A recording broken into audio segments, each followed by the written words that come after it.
Tuan-tuan, persediaan yang kedua disebut oleh ulama, iaitu kita betulkan salah kita. Kenapa ulama memilih salat ini? Kerana bertepatan dengan hadis Rasulullah sallallahu alaihi wasallam, as-salatu imaduddin, faman aqamaha aqamad-din, wa man tarakaha faqad hadamad-din. Nabi kata semayang itu tiang agama. Siapa yang dirikan salah, agamanya telah ditegakkan. Agamanya ditegakkan dalam dirinya, tuan-tuan. Ketika dia meninggalkan salat, agama dalam diri dia guntung. Tuan-tuan, kenapa salat itu? Kalau kita lihat, tuan-tuan, ibadat yang paling istimewa adalah ibadat salat, kerana diterima terus daripada Allah pada malam Isra' dan Mi'raj. Tuan-tuan, kita tanya diri kita selama kita salat, apa yang berlaku di dalam kehidupan kita. Sebab itu Syekh Daud bagi tahu kita di dalam kitabnya Minyatul Musalli, rupa salat itu, sifat salat itu menzahirkan sifat kehinaan dalam diri. Nabi nyatakan kepada kita, sujud itu adalah salat. Tatkala kita sujud, tuan-tuan, kepala kita letakkan di bumi. Kita rasa tak kita orang hina, tuan-tuan? Ataupun kita rasa apa masa sujud tu? Masa kita letakkan kepala kita, tuan-tuan, di bumi Allah, apa perasaan kita? Kita rasa kita orang hebat, aku orang kaya, aku orang alim, aku orang besar. Tuan-tuan, jika perasaan kehinaan ini tidak timbul di dalam diri kita tatkala kita sujud kepada Allah, maka salat itu, tuan-tuan, kita tidak tahu sama ada kita diterima atau tidak. Orang yang angkuh tidak akan diterima ibadahnya oleh Allah. Sebab itu, tatkala seseorang itu sujud kepada Allah, apakah perasaannya? Tuan-tuan, macam mana rasa hina ketika orang mula buka aib kita hina, tuan-tuan? Tuan-tuan, macam mana rasa hina ketika kita susah, kita mula minta dengan orang, kita tebalkan muka kita, tuan-tuan, minta dengan orang, boleh tolong saya tak? Apakah perasaan hina itu ada ketika kita sujud di hadapan Allah? Ya Allah, hinanya aku ni, ya Allah. Ya Allah, hinanya aku, ya Allah. Pakaian aku cantik, serban aku cantik, rupanya keburukan aku ni kau tutup pada pandangan manusia. Dan tatkala aku sujud ini, ya Allah, yang melihat akan keburukan aku ni hanya Engkau, ya Arhamar Rahimin. Ya Allah, yang tahu akan kejahatan diriku hanya Engkau, ya Allah. Ya Allah, yang tahu akan kesilapan hamba-Mu ini hanya Engkau, ya Allah. Yang tahu mulut aku jahat ini Engkau, ya Allah. Yang tahu tangan aku jahat ini Engkau, ya Allah. Yang tahu mata aku jahat ini Engkau, ya Allah. Tetapi manusia memandang aku dalam keadaan yang baik. Orang sekelilingku memujiku, ya Allah. Pada hakikatnya mereka tidak tahu keburukanku, kerana Engkau sedang menutup akan kesilapanku. Engkau sedang menutup akan aib-aibku. Engkau sedang menutup akan keburukanku, ya Allah. Ketika kita mula sujud kepada Allah, Apakah kita merasakan kehinaan itu pada sisi Allah Subhanahu wa Ta'ala sehingga kita sujud sebagai seorang hamba Allah? Ketika kita bangun, tuan-tuan, daripada sujud yang pertama untuk kita duduk antara dua sujud, apakah kita tak merasa malu dengan Allah? Ya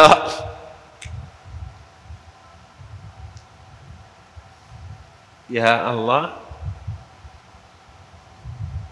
wajah inilah wajah yang menipu orang di sekeliling kau, ya Arhamar Rahimin.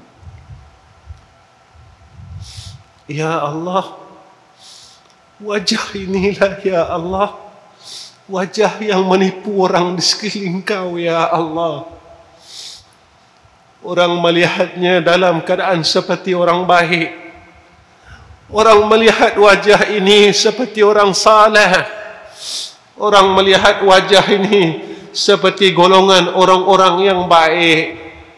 Tetapi pada pandangan kau, ya Allah, inilah wajah orang yang berbuat maksiat, wajah orang yang meninggalkan salat, wajah orang matanya yang khianat ketika melihat wanita-wanita yang diharamkan oleh engkau melihat, ya Allah. Wajah inilah, ya Allah, yang berkata perkara yang kau tidak pernah redha sekali-kali, ya Allah. Wajah inilah, ya Allah, yang mana mendengar perkataan-perkataan yang tidak engkau redha sekali-kali, ya Allah. Ketika kita, tuan-tuan, berasa malu, kita kembali sujud yang kedua, tuan-tuan. Apakah perasaan kita pada tatkala kita sujud dengan Allah? Perasaan kita tatkala kita mendirikan salat. Tuan-tuan, kita salat 50 tahun lebih. Bagaimana keadaan sembahyang kita? Apakah kita orang yang berpura-pura dengan Allah? Dalam sembahyang perkataan kita baik, tuan-tuan. 5 minit sahaja kita jadi orang baik. Dalam sembahyang, tuan-tuan, perkataan kita semuanya baik. Kenapa, tuan-tuan, kita tak bercakap benda buruk dalam sembahyang? Kita akan kata, kalau aku cakap benda lain selain daripada yang dikehendaki Allah, nescaya batal salatku. Tuan-tuan, jika di luar sembahyang, pernah tak terfikir dalam fikiran kita, ya Allah, kalau aku bercakap perkara yang selain yang kau redha, aku takut terbatal tempatku sebagai hamba-Mu, ya Allah. Pernah tak, tuan-tuan, kita rasa macam tu? Ya Allah, ketika aku dalam salat, aku nak cakap perkara yang lain, aku takut kerana aku takut batal salatku, ya Allah.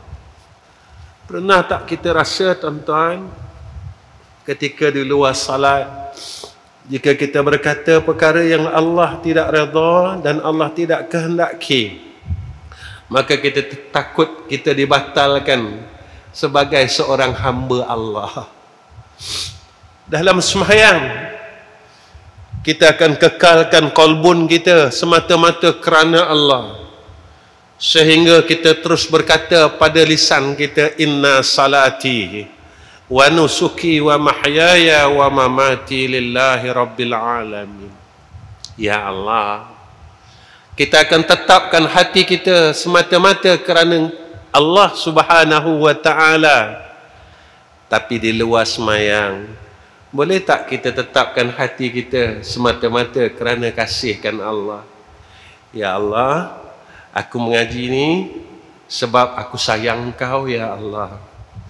Ya Allah, aku mengajar ni sebab aku sayang Kau, ya Allah.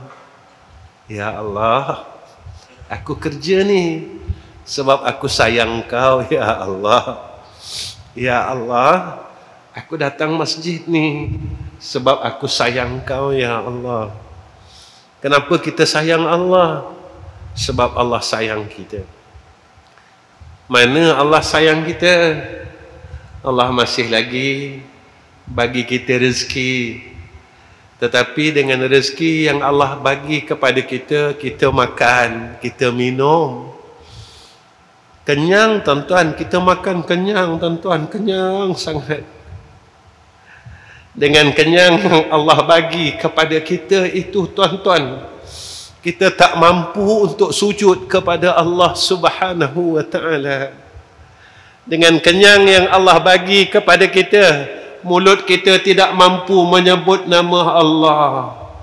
Tak mampu kita berselawat, tak mampu kita bertasbih, tak mampu kita ucapkan istighfar sehari lebih daripada 100 untuk kita melebihi akan istighfar Rasulullah sallallahu alaihi wasallam.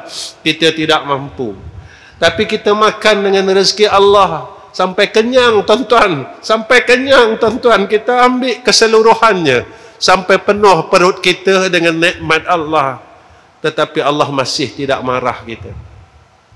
Allah masih tidak membenci kita. Tetap diberi peluang kepada kita untuk kita berubah. Tuan-tuan, jika seorang ayah tengok anak dia jahat, ayah dia tetap sabar, dan ayah dia bercakap dengan ibunya, sayang, kita doakanlah mudah-mudahan anak kita berubah. Kita doakanlah mudah-mudahan anak kita jadi orang baik. Kalau tak boleh jadi orang baik sekarang, kita harap selepas kita mati, Allah ubah dia menjadi anak yang baik. Seorang ayah bersifat sedemikian, apatah lagi Allah Subhanahu wa ta'ala. Kita ambil nikmat Allah, mata yang terang, tetapi kita khianat dengan pandangan kita, dengan melihat wanita-wanita yang haram. Allah tak butakan mata kita. Mudah-mudahan satu hari dia akan berubah. Allah sentiasa memberikan hidayah dan taufiknya. Allah sentiasa membuka pintu rahmatnya, sehingga ditangguhkan pintu untuk dia balik kepada Allah, iaitu bila saatnya, iaitu apabila nyawa itu sampai di gargarah, barulah Allah tutup akan pintu taubatnya. Ketika matahari itu terbit sebelah barat, barulah ditutup akan pintu taubatnya.